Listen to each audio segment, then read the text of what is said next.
السلام عليكم ورحمة الله وبركاته، ازيكم عاملين ايه؟ النهاردة بقى جاية لكم وصفة جميلة جدا. هنعمل النهاردة في الفيديو بتاعنا قشطة الأفران أو نواعم الأفران، زي ما كده بتوع الأفران بيسموها. تعالي كده قوليلي كم مرة تعدي من قدام فرن وتلاقي ريحة النواعم دي وهي لسه خارجة سخنة جدا من الفرن. ريحتها تخليكي لو لسه واكلة حالا تجوعي في ثانية وتبقي نفسك تاكلي منها واحدة واتنين وتلاتة. هنعملها النهاردة في الفيديو بتاعنا بطريقة سهلة جدا، ومقادير إن شاء الله موجودة عندك في كل بيت.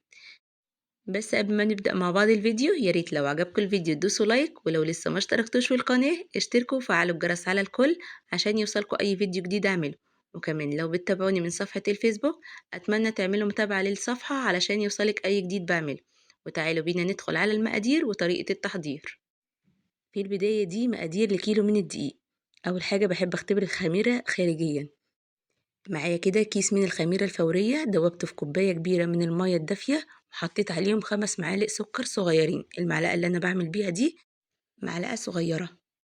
بس للأمانة أنا حطيت على كيلو الدقيق ده حوالي 3 معالق كمان كبار في قلب الدقيق وأنا بعجنه، لأن دي قرص بتبقى عجينتها نفسها مسكرة شوية. يعني مش عايزين نخليها معتدلة، عايزين نخليها طبعا مسكرة شوية عشان في جزء منها بيبقى سادة. فلو حبيتي تاكليها كده لوحدها تبقى ريق القرصة تبقى مسكرة. بعد كده بقى بنيجي على الدقيق وننخله كويس جدا. هنا الدقيق اللي معانا ده اسمه دقيق قمري، كنت أول مرة أستخدمه وهقولك برضو رأيي فيه في أثناء الفيديو. بندخل الدقيق حبة حبة لحد ما الكيلو بتاعنا يخلص كله. ده كده آخر جزء في الدقيق. أنا نخلته علشان لو في أي شوائب تطلع معايا في المصفى أو في المنخل اللي احنا بنعمل بيه. حطيت كمان نص معلقة صغيرة من الملح. هضيف عليهم كمان 3 معالق كبار من اللبن البودر. اللبن البودر من الإضافات اللي بتدي العجينة طراوة حلوة جدا، وكمان بتعلي القيمة الغذائية بتاعة المخبوزات اللي انت بتعمليها.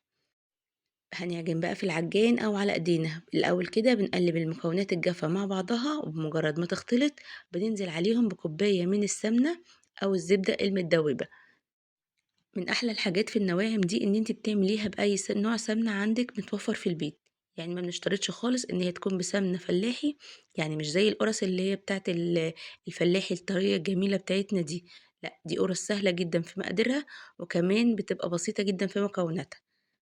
بقلب بقى كده الدقيق في السمنة كويس جدا، وبتأكد ان هو الدقيق شرب كل السمنة اللي احنا حطيناها له. ولو انت كمان بتستخدمي العجان بتفصلي العجان كده وبتقلبي وبتجيبي الجوانب من فوق لتحت علشان تتأكدي ان الدقيق كله شرب المادة الدهنية اللي احنا حطيناها. عاوزة اقولك كمان ان كوباية السمنة دي ممكن انت تخليها نص سمنة ونص زيت، بس اهم حاجة يكون الزيت بتاعك نضيف وملوش اي ريحة نفاذة علشان ريحته ما تظهرش في المعجنات. بعد ما اتاكد بقى ان الماده الدهنيه شربتها الدقيق كلها، والدقيق بتاعنا بقى شبه الرمله المبلوله، بنضيف عليهم كوبايتين من الزبادي اللي هو حجم 75 جرام او 70 جرام تقريبا يعني. بضيف بقى كده الزبادي وبستنى كده لحد ما الدقيق يشربها، وبعد كده بننزل بباقي المقادير. بعد كل إضافة لأي مقدار أنا باحطه أو لأي مكون أنا بانزّله على الدقيق، بافصل العجان وباجيب الجوانب وأتأكد إن المقدار اللي أنا حطيته اختلط كويس جدًا في الدقيق. زي ما أنتِ شايفة بقى بنخلط كده مع بعض، وبعد كده بقى بنضيف الخميرة اللي زي ما أنتِ شايفة تفاعلت جدًا وعملت لي فوم عالي جدًا.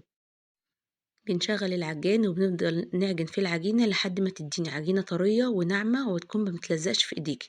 أهم حاجة إن هي ما تكونش ناشفة أو قاسية. هنا بقى بنفصل العجان وبنشوف العجينة بتاعتنا وصلت للقوام المطلوب والّا لأ. طبعًا بقى زي ما أنتِ شُفتِ كده العجينة ما كانتش لسه وصلت للقوام المطلوب، وكمان كانت لسه محتاجة سوائل. بتفضلي بقى تضيفي في السوائل تدريجيًا لحد ما توصلي للعجينة إنها تكون معاكِ طرية وناعمة وما تكونش ناشفة خالص. إحنا مش عايزين ننشّف العجين أو نخلّيه قاسي. بنستمر بقى في عجن العجينة لحد ما تبقى القوام معاكِ أملس وناعم زي ما أنتِ شايفاه كده. بعد كده بقى بنجيب نقطتين زيت وبنحطهم في البولة اللي إحنا عجنا فيها، وبتسيبيهم كده لحد ما تختمر، وهنغطيها لحد ما توصل معانا للضعف. عاوزة أقول على معلومة مهمة جدًا هنا في الفيديو. أي كمية سوائل أنا باحددها أو باقولها في الفيديو لأي معجنات ما بتبقاش قاعدة ثابتة خالص. يعني لما تيجي تطبقي أي وصفة لمعجنات أنتِ بتشوفيها في أي فيديو سواء عندي أو عند غيري، بتضيفي السوائل تدريجيًا. لأن كل دقيق بيختلف عن الدقيق التاني في كمية امتصاصه للسوائل، ما تبقاش كمية السوائل ثابتة في كل الأنواع بتاعة الدقيق. فعشان تضمني نجاح أي وصفة للمعجنات بتعمليها في البيت لازم تضيفي السوائل بتاعتك تدريجيا لحد ما توصلي للعجينة إن هي تكون طرية ولينة. وهنا بقى بعد ما العجينة اختمرت وارتفعت بنبدأ بقى نجهز للحشوة اللي هنستخدمها في المعجنات. حطيت في البولة الأولانية 5 معالق من السكر صغيرين وعليهم معلقة ونص من القرفة، واختياري كده تحطي كمان نص معلقة من الكاكاو علشان بس يظهر اللون، ومعايا سمسم وعشان السمسم يلزق على الوش. حطيت في بولة معلقتين كبار من العسل الأسود وضفت عليهم ربع كوباية صغيرة من المية، بقلبهم ودوبهم كويس بقى جدا في بعض علشان يبقوا زي المادة اللاصقة كده على السمسم يلزق في العجينة من بره.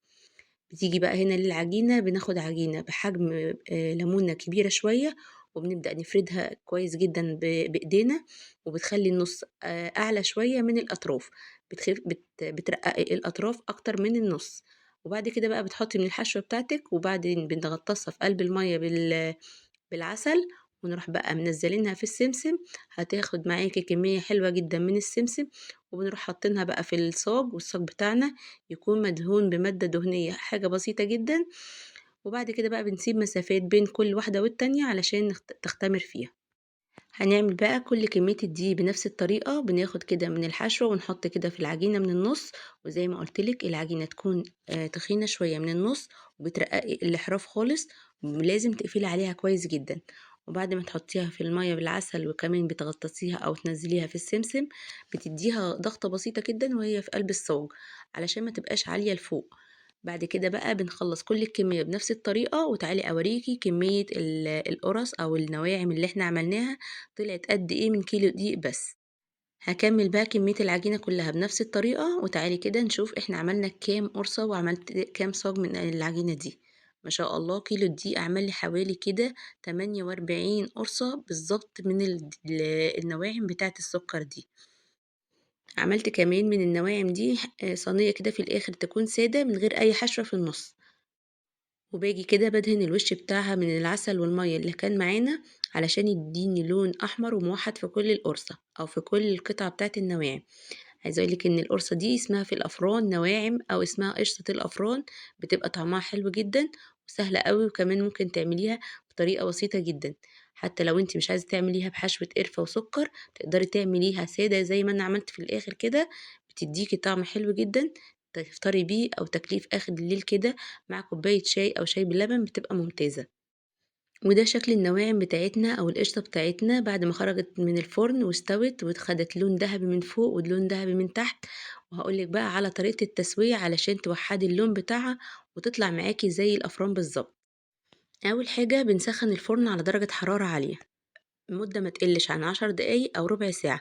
في المدة دي طبعا النواعم بتاعتنا بنديها فرصة إنها تكون اختمرت تخميرة تانية.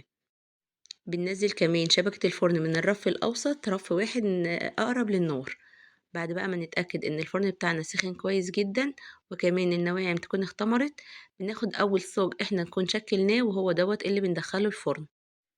بنسيب الصاج في الفرن لحد ما ياخد لون دهبي من تحت، وبمجرد ما ياخد لون دهبي من تحت بنشغل الشواية علشان ياخد لون دهبي من فوق، وبتبقي مركزة كويس جدا مع الشواية علشان ما تاخدش لون سريع وتلاقي اللون اغمق منك بسرعة.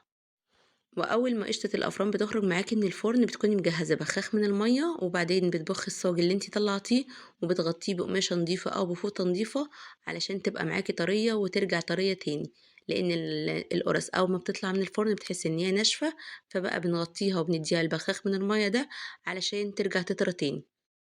وده بقى الشكل النهائي لقشطة الأفران. أتمنى يا رب يكون الفيديو بتاعنا النهاردة عجبكم. لو عجبك الفيديو ما تنسيش تحطي لايك، ولو لسه ما اشتركتيش في القناة اشتركي وفعلي الجرس على الكل. واشوفكم في فيديو جديد ان شاء الله، ومع ألف سلامة.